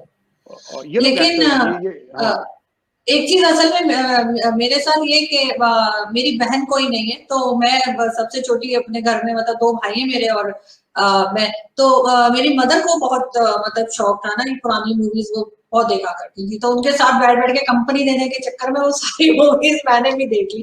तो मुझे भी इस वजह से पुरानी मूवीज का ज़्यादा पता है। लेकिन एक चीज़ जो वो कहा करती थी वो ये कि पहले ना वो कहती थी हम लोग मतलब वो लोग इंतज़ार करते थे रेडियो पे या कहीं कि गाना आएगा तो सुनेंगे।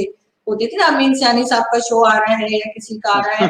तो अब तो हमारे पास ऐसे ना कि हम उस गाने को चला-चला के गाड़ी में भी और घर में भी और मोबाइल में भी जब तक उसकी बैंड नहीं बजा देते तो उस वजह से शायद हम लोग जल्दी बोर भी हो जाते हैं क्योंकि हम उस गाने को बहुत बार सुनते हैं, हमें उसका इंतजार नहीं करना होता। आरजू जी, जो बैंड बजता है गानों का बार-बार चला के कार में या घर पे, वो नए गानों का बजता है।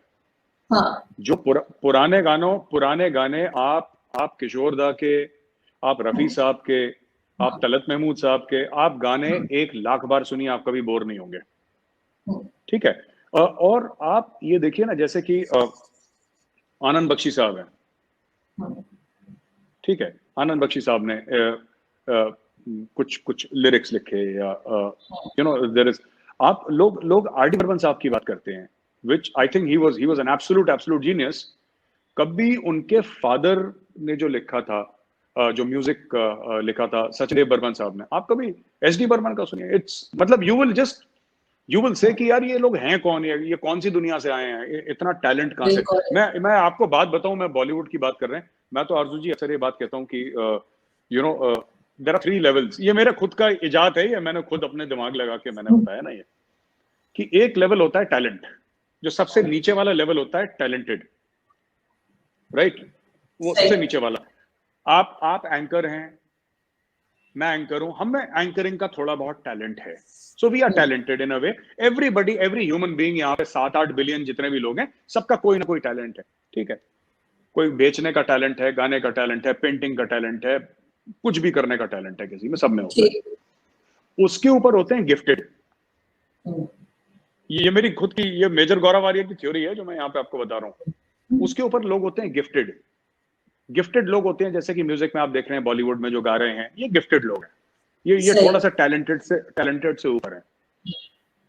फाइनल जो लेवल होता है ना, वो है ब्लेस्ड का, जो मैं मानता हूं। जैसे कि जब लता जी पैदा हुई थी तो मां सरस्वती ने उनके सर पे हाथ रखा था और बोला था कि बेटा तुम कल से गाना गाओगे।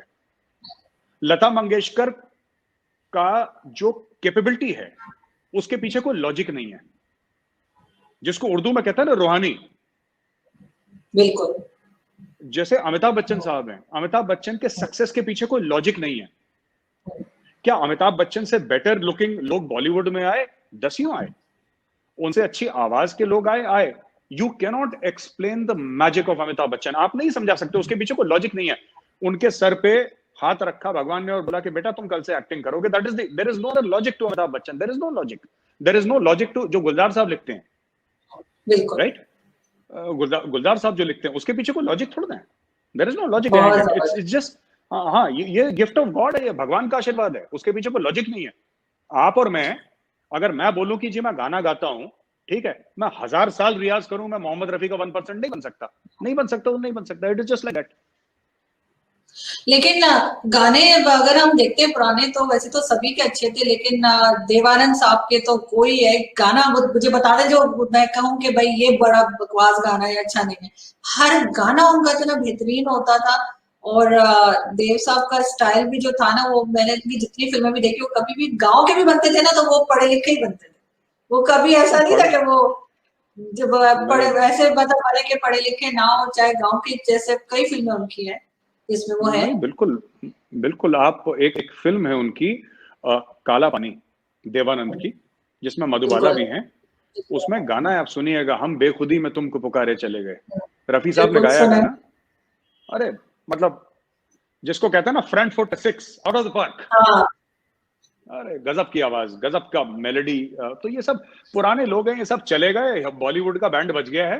अब 2-3 लोग हैं जिनसे थोड़ी सी उम्मीद है, बॉलीवुड में कुछ लोगों से उम्मीद है कि हाँ ये लोग एक्टिंग का झंडा उठा के, मुझे तो बाकी बॉलीवुड से उम्मीद नहीं है, जो मेरे दिल के करीब थे। अब दिलीप साहब ने एक्टिंग बंद कर दी, ठीक है, आप नया दौर देखिए दिलीप साहब की, राइट? वो that magic of Dilip Kumar, अब कोई ऐसा एक्टर बता दीजिए जो बोले कि जो 1% भी है दिलीप कुमार का है, कोई मुझे तो कोई उम्मीद नहीं बिल्कुल। नजर आती दूर दूर से। हाँ, तो वो लोग चले जैसे गए पुराने लोग अब। जी जैसे मुझे उनकी फिल्म लीडर बहुत पसंद है, दिलीप कुमार साहब की जो फिल्म विजेंद्र इमाला के साथ थी, लीडर फिल्म, वो जी बहुत जी जी जबरदस्त फिल्म की। और एक राम और श्याम, वो अक्सर मैं देख लेती हूँ, तो जितनी बार भी देखे बोर नहीं होते। तो मेरे साथ बेसिकली आप इंडिया से में कहाँ से हैं? लखनऊ से हैं? जी जी।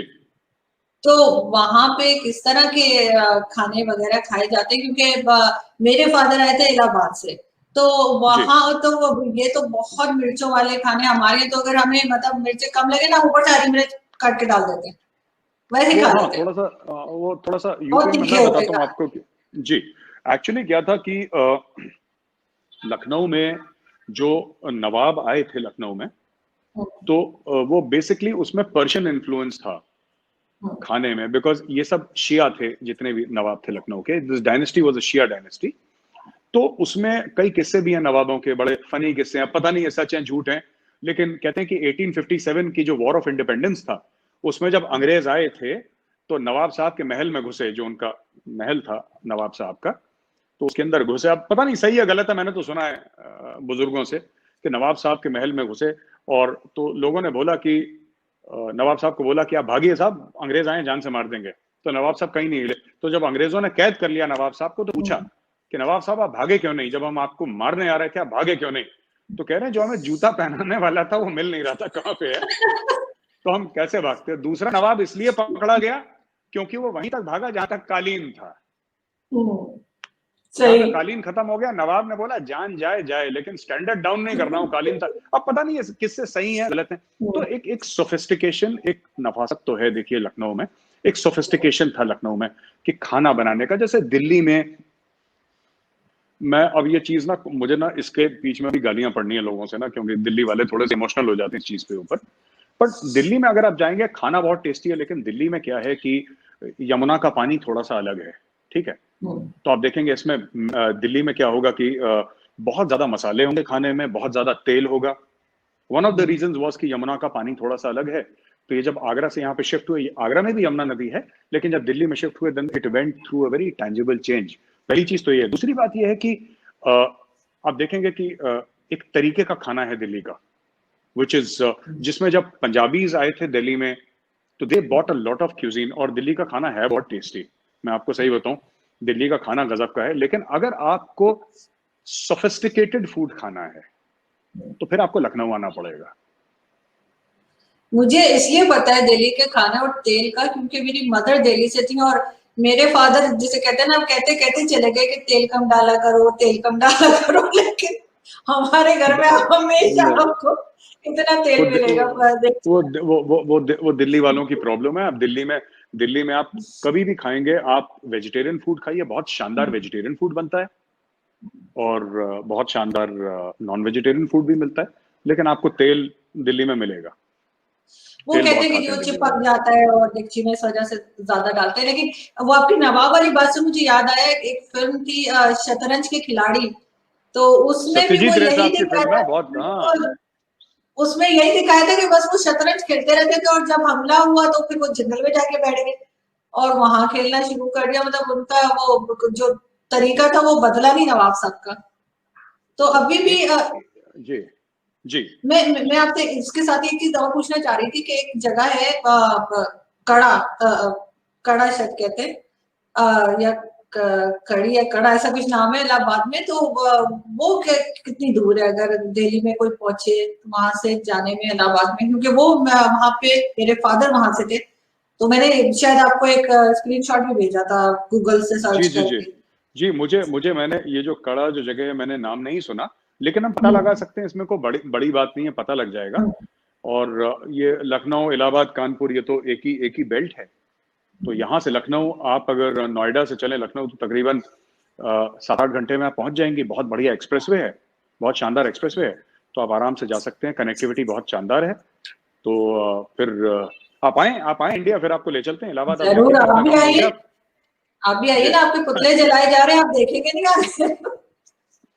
आरजू जी, नहीं अगर यार, मैं पाकिस्तान आ गया तो पता लगा कि इमिग्रेशन में ही हो गया खेल खत्म।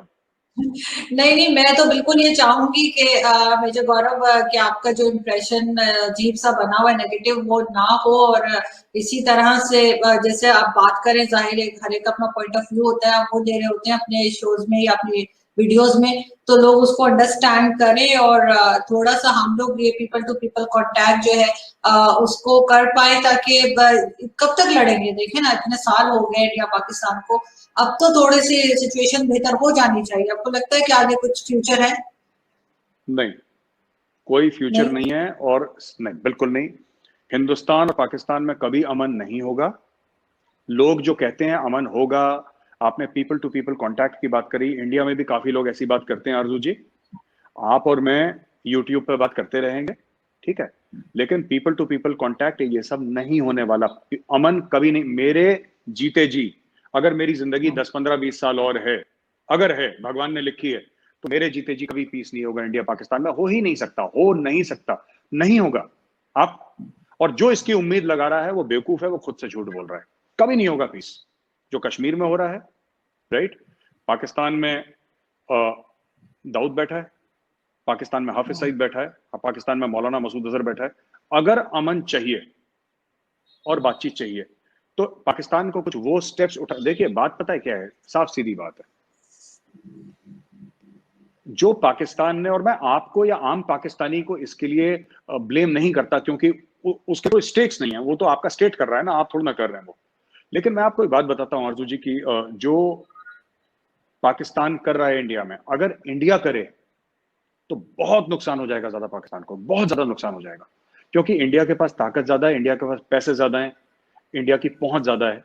और जो लोग ये कहते हैं ना ये कर रहा है इंडिया, ये अरे अभी कुछ नहीं शुरू करा बैटिंग करना है इंडिया ने। मैं आपको बता रहा हूं, पैसा ही तो देना है ना लोगों को।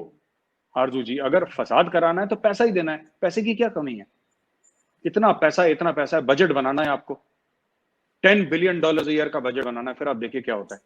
अभी नहीं करा सरकार ने नहीं करा। और मुझे लगता है कि, पर हाँ, मैं एक चीज, इनोसेंट पाकिस्तानी मरे, बच्चा हो, कोई कोई खवातीन हो, या कोई कोई बुजुर्ग हो, तो उसको मैं सपोर्ट नहीं करूंगा, चाहे कोई भी करे, चाहे उसका कॉज कितना भी जस्ट हो, उसको पाकिस्तानी स्टेट से कितनी भी शिकायत हो। लेकिन अगर अगर बच्चे की मौत होती है तो ये फिर then all bets are off. बच्चा नहीं, बच्चे को आग नहीं लगानी चाहिए। लेकिन कहीं ना कहीं ऐसा है कि इंडिया थोड़ा सा बढ़ा चढ़ा के पाकिस्तान पे ब्लेम लगा रहा है, और कहीं ना कहीं पाकिस्तान भी किसी हद तक जो है वो ब्लेम गेम चल रहा है। तो वो दोनों को देखने की जरूरत है, कि पाकिस्तान को देखना चाहिए कि क्या गलत हो रहा है, और इंडिया को भी देखना चाहिए उनके यहाँ से क्या चीज हो रही है। क्योंकि इतना पाकिस्तान एक तरफ तो आप कहते हैं छोटा सा, इतनी सी कंट्री आपके सामने है, उसके बाद उसने आपको जो है वो इतना तंग कर रखा है बकौल आपके, कि कश्मीर में और हर जगह। ऐसा ऐसा करके हमें फायदा क्या होगा? हमें कोई फायदा नहीं, सिर्फ परेशानी है। नहीं, मैं आपको बताता हूँ पाकिस्तान ने क्यों तंग कर रखा है। क्योंकि अगर कोई, मैं बताता हूँ पाकिस्तान कैसे कैसे तंग करता है। अगर आपने घरों में देखा ना, वो बदमाश बच्चे होते हैं जो, आप रात को सो रहे हैं, चुपके से आपकी डोरबेल बजा के भाग गए। अब आप क्या कर लोगे उस बच्चे का? वो पकड़ में तो आना नहीं, रात के 2 बजे आएगा, टंग टंग टंग 4 5 डोरबेल बजा ही भाग गया। आप गए बाहर देखने के लिए, कौन है भाई, पता लगा साहब की, डोरबेल बजा के कोई भाग गया। पाकिस्तान ऐसी हरकत कर रहा है। पाकिस्तान को क्या फायदा है मैं आपको बताता हूँ। स्ट्रेटेजिक डेप्थ पाकिस्तान चाहता है, कि पुराना पाकिस्तान का फंडा है, इसीलिए पाकिस्तान अफगानिस्तान में दखल देता है, इसलिए पाकिस्तान ईरान में दखल देता है, इसलिए पाकिस्तान भारत में दखल देता है। दूसरी चीज ये है कि पाकिस्तान को क्या फायदा है, कि पाकिस्तान को एक, आपने जब एक नेशनल सिक्योरिटी स्टेट बनाया पाकिस्तान में, आप देखिए ना पाकिस्तान में 4 4 मार्शल लॉ क्यों लगे? आपने नेशनल सिक्योरिटी स्टेट बनाया, आपने बोला कि जो हमारा हिंदू है, हिंदू से हमें खतरा है, हिंदू हमें खा जाएगा। जब आप फौज बनाएंगे, जब आप उसको अपना 28 से लेकर 30% बजट देंगे, जब आप उसको इतनी शान और शौकत में करेंगे, जब आप 92 एकड़ जमीन रहील शरीफ को देंगे इस्लामाबाद के बाहर, जब आप सारे कर्नल और जर्नलों को आप बड़े बड़े प्लॉट देंगे, तो आम शहरी पूछेगा ना कि भाई क्यों दे रहे हैं पैसा, मेरे बच्चे को खालिस दूध नहीं मिल रहा, आप हमारे आर्मी अफसरों को इतना क्यों दे रहे हैं? बच्चा पूछेगा। तो उसके लिए आपको दुश्मन चाहिए, कि ये जो हिंदू है, ये है फसाद की जड़, ये हिंदू है, दुश्मन है, ये तुम्हें मार डालेगा, इसलिए तुम्हें फौज चाहिए, और इसलिए उस जनरल साहब को 100 एकड़ का फार्म हाउस चाहिए, और इसलिए उस जनरल साहब के बच्चे को ऑक्सफोर्ड में पढ़ना पड़ेगा, तब तुम महफूज रहोगे, वरना हिंदू तुम्हें खा जाएगा। अब अकबर खान साहब की जो किताब है, मैं आपको भेजूंगा। अकबर खान साहब कहते हैं कि हाँ हमने अटैक करा कश्मीर में 47-48। आयूब खान की जो बायोग्राफी है उसमें आयूब खान साहब कहते हैं हाँ हमने 65 में अटैक करा, हाँ हमने 71 में अटैक करा। In the line of fire Pervez Musharraf की किताब है, वो कहता है हाँ हमने कारगिल में अटैक करा।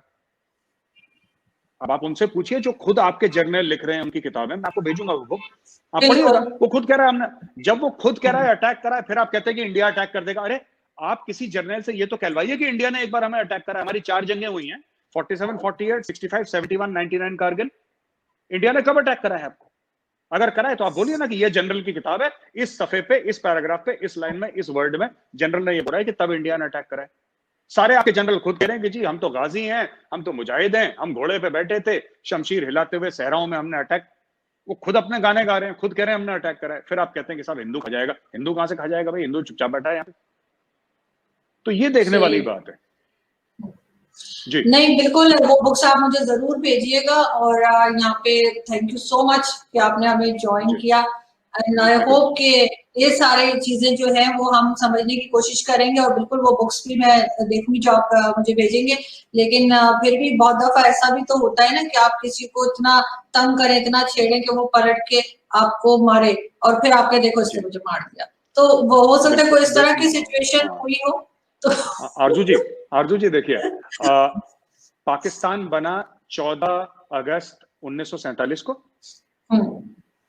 14 अगस्त आप मनाते हैं, आपका क्रिएशन हुआ 14 अगस्त 1947 को। 8-9 हफ्ते के बाद 22 अक्टूबर को पाकिस्तान ने अटैक कर दिया। हमने 8 हफ्ते में क्या कर दिया पाकिस्तान के साथ? 8 हफ्ते में, 8 हफ्ते 2 महीने होते हैं। अगस्त में हुआ, अक्टूबर में आपने अटैक कर दिया 22 अक्टूबर को। किताब भेज रहा हूं मैं आपको PDF, आप देखिए। आप बताइए फिर मुझे कि हाँ हमने क्या कर दिया इतना कि 8 हफ्ते में इतना परेशान कर दिया कि पाकिस्तान ने बोला अटैक करो इनको। सोचिए, फिर मिलेंगे आपसे कभी, ठीक है आरजू जी? बिल्कुल, thank you so much. Thank you madam, thank you. Thank you so much, thank you.